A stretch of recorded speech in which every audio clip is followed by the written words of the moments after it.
Hey, it's Bradford, and hope you can hear me all right. I don't. Yeah, there's a chat. If anybody can't hear me, let me know.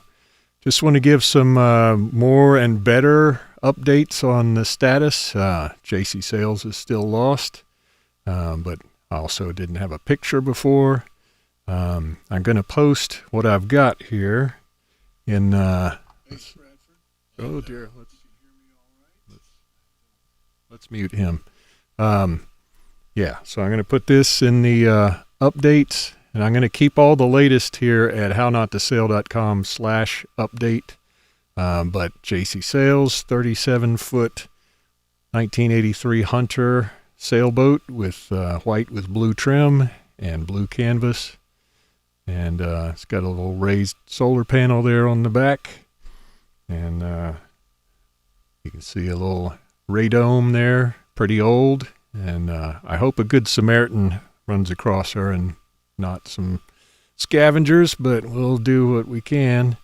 So anyway, let me just give a little better info on the location and everything. So we're looking at obviously I made it almost to Key West there. So we're talking about 60 miles west of Cape Sable, and about 35 miles northwest of Key West. I got the position there. I've also got it on the web page at hownottosale.com/update. And so we had, and by the way, there's a little 5 mile mark. So it shows you that circle radius is about 5 miles for reference. And the area that I was interested in trying to check on when I flew over, I got a Cessna pilot out of Key West, which I didn't think I was going to be able to do. And with our limited time on site, because it takes 30 minutes to get out there and back each way anyway. So this is the pattern we flew. Unfortunately, there was a little snafu between the pilot having a iPad that only did decimal degrees, and I gave him the Coast Guard coordinates, and those were in degrees and decimal minutes. And the pilot seemed to think it didn't make much difference, but I beg to differ, and so I had to do some calculations on my phone while we were in the air, and lo and behold, yes, it does make a difference. So turns out of that area that I was interested in, we got very little into it, although we did, once we made the correction there, get right around that radius around the last known position. And given our visibility was pretty good, it's at least a couple of miles. I'd have to check. I think it was probably up to 5 at times, but that's kind of the area that I have confidence in. But it does not include a lot of the area that I wanted to check out, because the storm was blowing from the south and then from the west. So if the boat drifted or dragged anchor, it would have drug toward the north and then towards the east. And here, this is just, I'm showing, I was unfortunately, 5 to 7 miles west of the westernmost route from anywhere on the west coast of South Florida. This would be, that line there is from Tampa Bay if you were going straight to Key West, or this would be Venice Inlet, Boca Grande, Charlotte Harbor, Fort Myers, Naples. You can see that they're anywhere from 7 to 15, 20 miles east of where I last position was. So that's kind of unfortunate. And just for reference, from Naples to Dry Tortugas, or anything else to Dry Tortugas, is going to be way west of where I was. But if you're going there, you might want to keep an eye out anyway.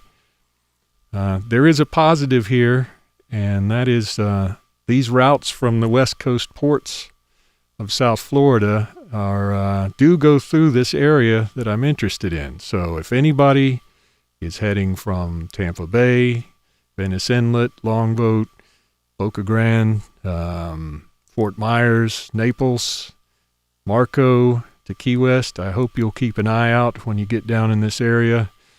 And I did also find out this morning, I noticed here on the map that the Fort Myers to Key West ferry also crosses through this area. So I did leave a message with Captain Eric, and I haven't heard back, but I'm hoping that he may keep an eye out.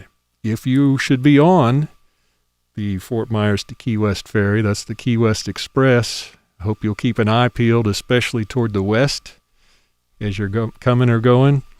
Boat could have drifted right across your path there. If you do happen to spot a sailboat while you're in the area, if you don't have a GPS, or even if you do, please snap a picture with your smartphone so that you can, that will preserve the latitude and longitude in the metadata usually.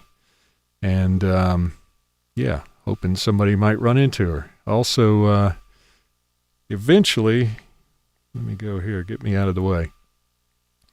If the anchor line held and has not parted yet, I think there's a good chance eventually she could come to anchor in these shallow areas to northeast, east, south, even southwest.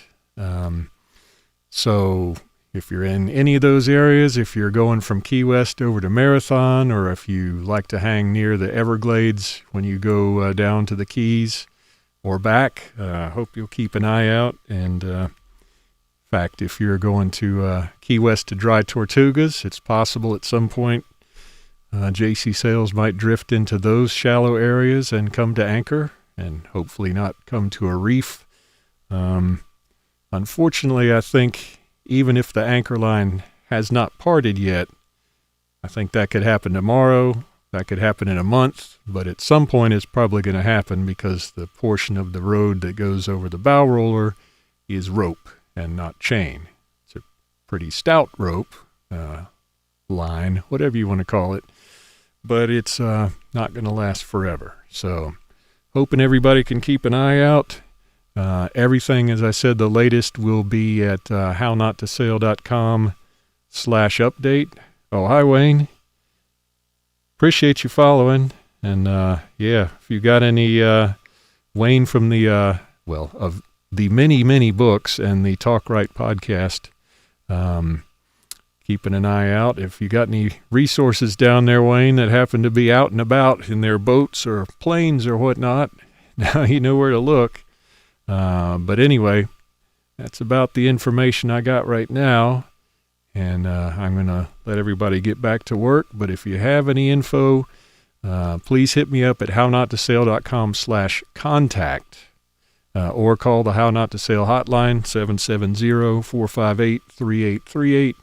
And again, all this info will be at hownotttosail.com/update, along with any other video updates will be directed to that URL. So very much appreciate it, and hope everybody has a good Monday. Let's keep our fingers crossed, and what could possibly go wrong?